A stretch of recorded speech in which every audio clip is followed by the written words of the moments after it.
This is Gemara Basra Daf Chof Hey. We pick it up on the very top of Chof Hey Amid Aleph in the Mishnah. We continue the Mishnah discussing the distance that one has to give between his field and his neighboring field for different scenarios. This really has been the theme of the entire Masechta. We began by distancing pits one from another, and now our Mishnah is going to discuss the damage that could come to a crop from a foul odors, etc. Says the Mishnah, Marchikinis anavelois is like a varois is a borski min a chamishim amo.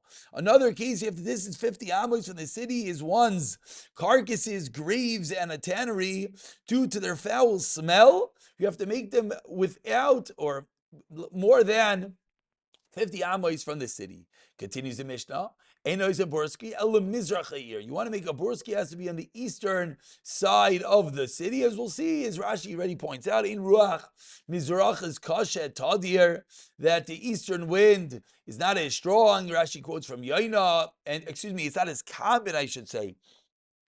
Rashi quotes Ruach Kodim Charishisa V'Tach Shemesh. Continues the Mishnah of Akiva. You can make it any side that you want. Umarchikin chutz mimarava, just not in the west. Umarchik chamisha am, and you distance 50 amos. Continues the Mishnah. Marchikin min hamishra min hayerek. Marchikin is a mishra min a yerek.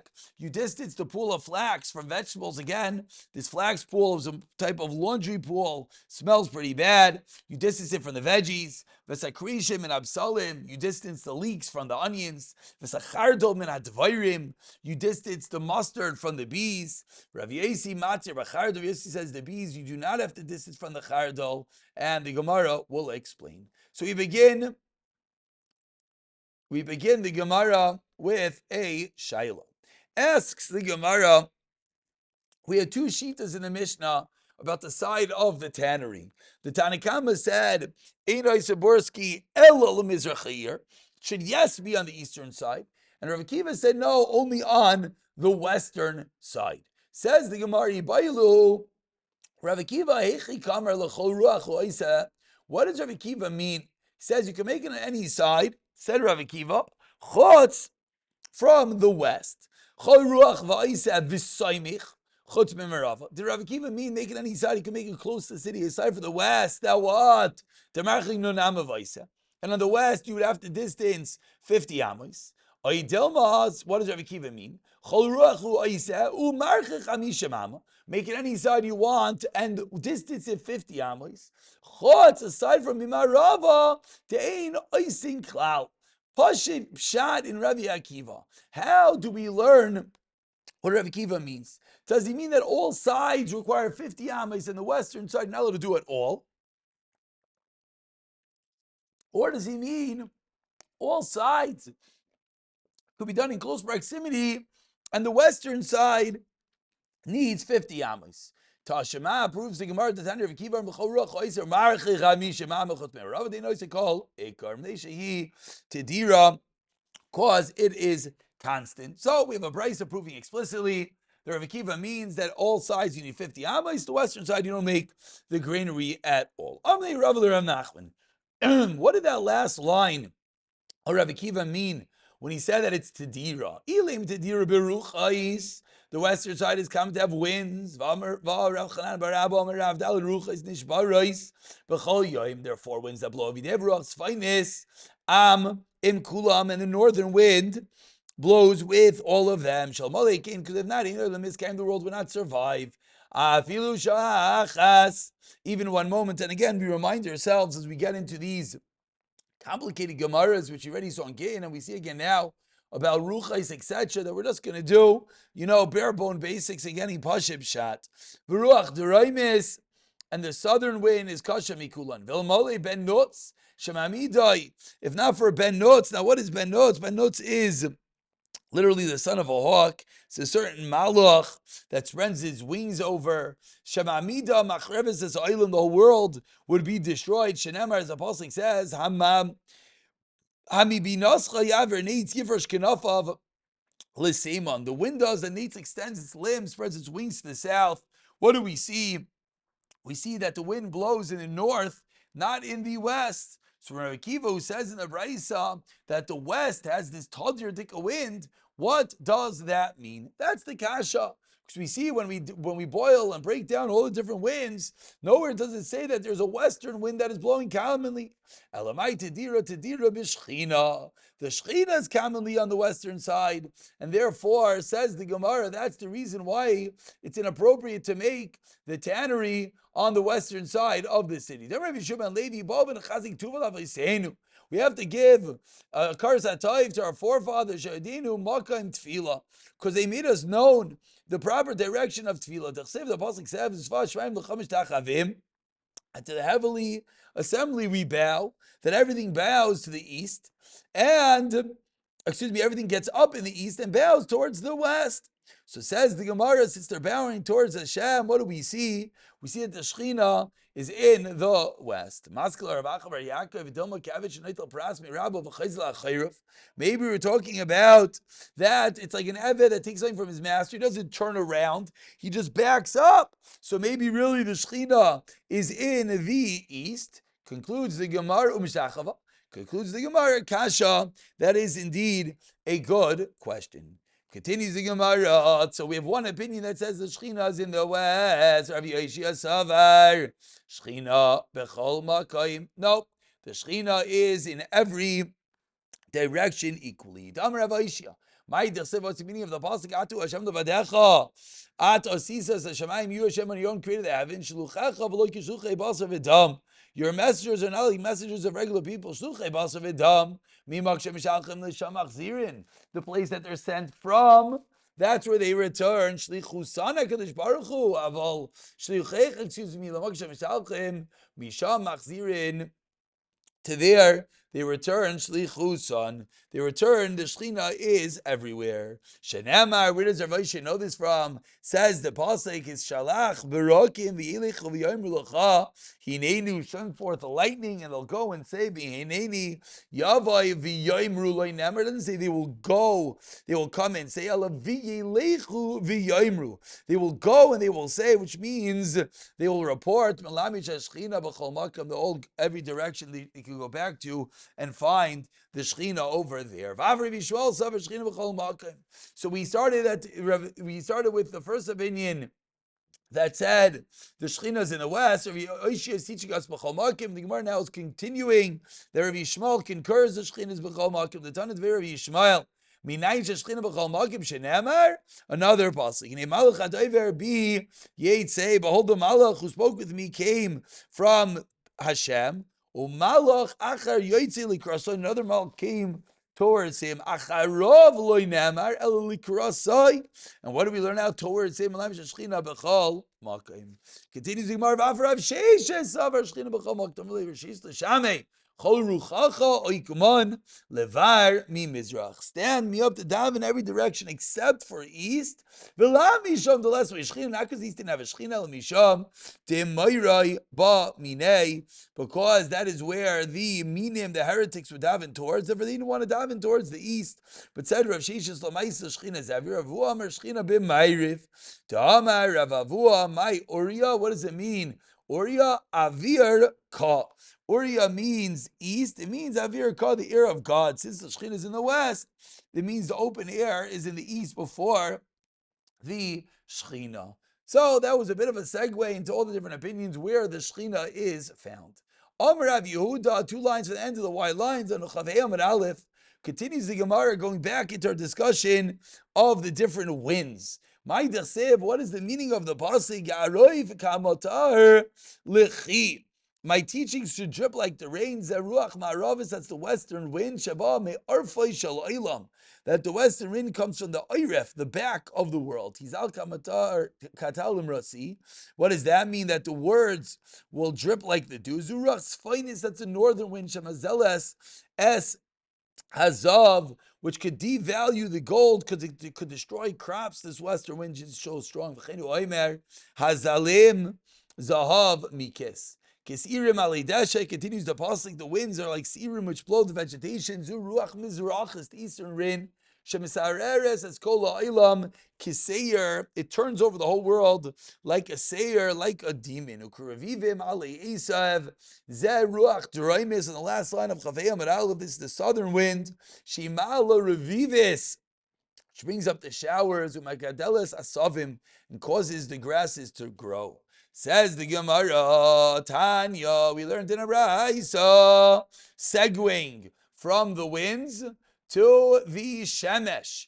Rav Eliezer Omer says, Rav Eliezer, Oilam lachsadra hu daimeh. The world is like an achsadra. It's like a pavilion closed on three sides, open on the fourth. And of course, when you learn these Gemaras, we remind ourselves many, many different pshatim, much more than the simple pshat, as we'll see. It could be that the simple words might not fit with our current scientific understanding. There are different ways of learning it. Let's just get pashut pshat, that the world is like a structure on three sides and open up on the fourth. V'ruach sfainis, and the northern wind, this is Rav Eliezer talking, and the northern wind, einoi misuveves. The northern wind is not enclosed. V'kivan sh'kegia chama itzel keren ma'aravis sfainis. When the sun reaches the northwestern corner of the world, nechfefes, it turns, and the sun goes above the heavens, and then it goes back. So it gets to the top corner, it goes above, and it comes back around. Rav Yeshua Mer Oilam Lekubahu Daimeh is like a tent. It's enclosed on all four sides. And now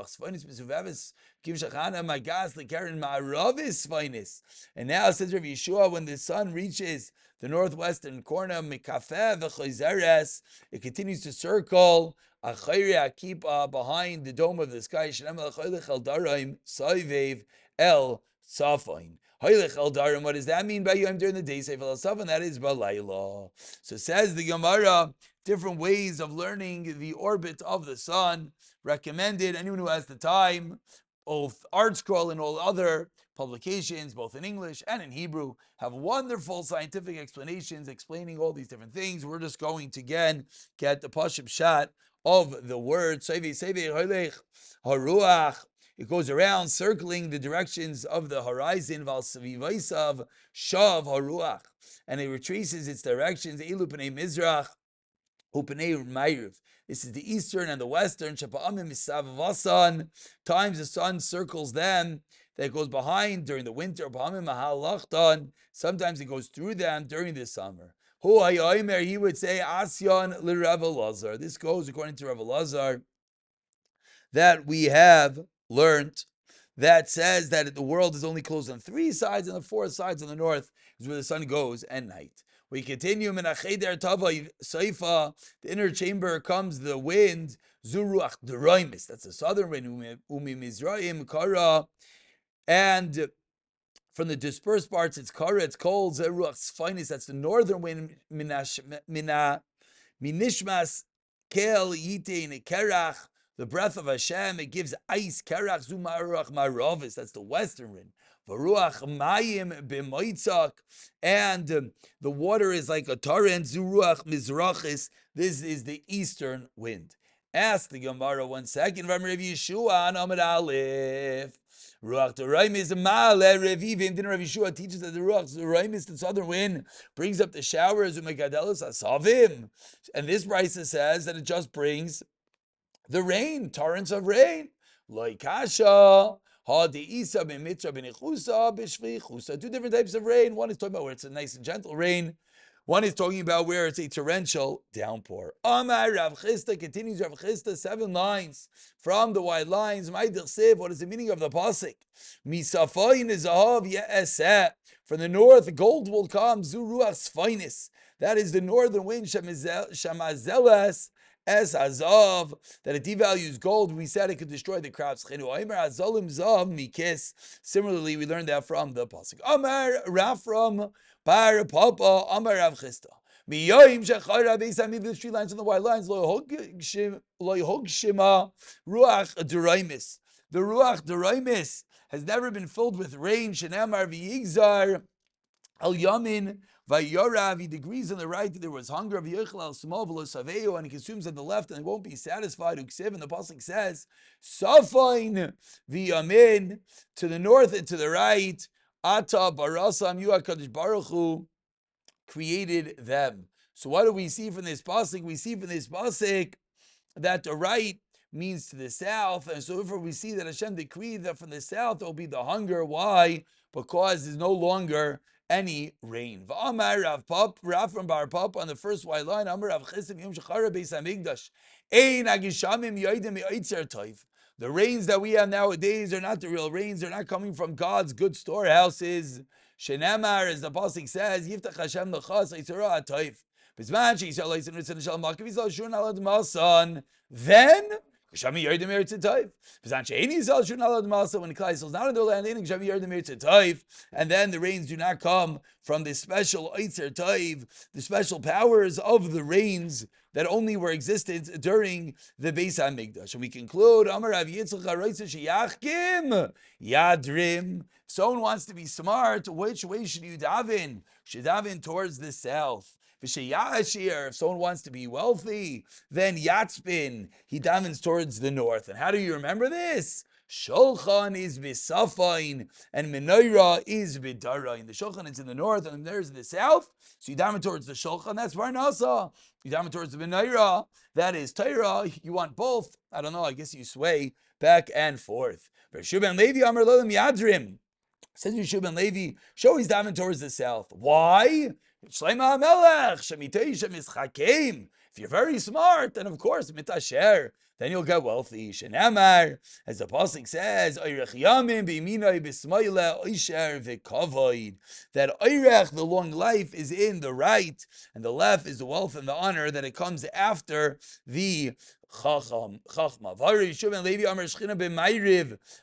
We learned in the beginning, when we were discussing where the Shekhinah was, Rishu ben Levi was the opinion that the Shekhinah is in the west, which would sound like Rishu ben Levi held that you should daven towards the west. So how can we say now we should daven Yadrin? Says the Gemara, the Mitzadidi Yatztudi, which of course is what one does. One should not, if the whole shul is facing this way, start davening the other direction because he wants Parnasa or he wants Taira. It means you angle yourself a little bit, either right or left, Darim or Safain, depending on whether one is davening for Ashiros or for Chachma. Amalei Rav Chanina Rav Ashi, Kigoyna Aton, say Rav Chanina Rav Ashi, like yourself, that Vitu Bisfaina Eretz Yisrael, you live on the north of Eretz Yisrael, then Adrume, you daven south. Why? Because you want to daven towards the Beis HaMikdash. Ominolan says the Gemara, how do we know the Bavel, the Beis Eretz Yisrael? No, Bavel is in the north of Eretz Yisrael. Kaim v'dachsev, the pasuk says, Misafan tafutu hara'a al koyish v'aretz. From the Safain, the Ra'a comes. And we conclude with one last line from the Mishnah, Marchikim in a Mishnah in a Yerek. Tana Rav Yosi Matir Bechardol. Why? You're telling me to get rid of my muster from your bees. You remove your bees from my mustard. Why? Because they're coming and eating my mustard. Each one is a tain against the other, and that's the reason you do not have to distance it. And we'll pick it up from the Mishnah. B'siyata dishmayo.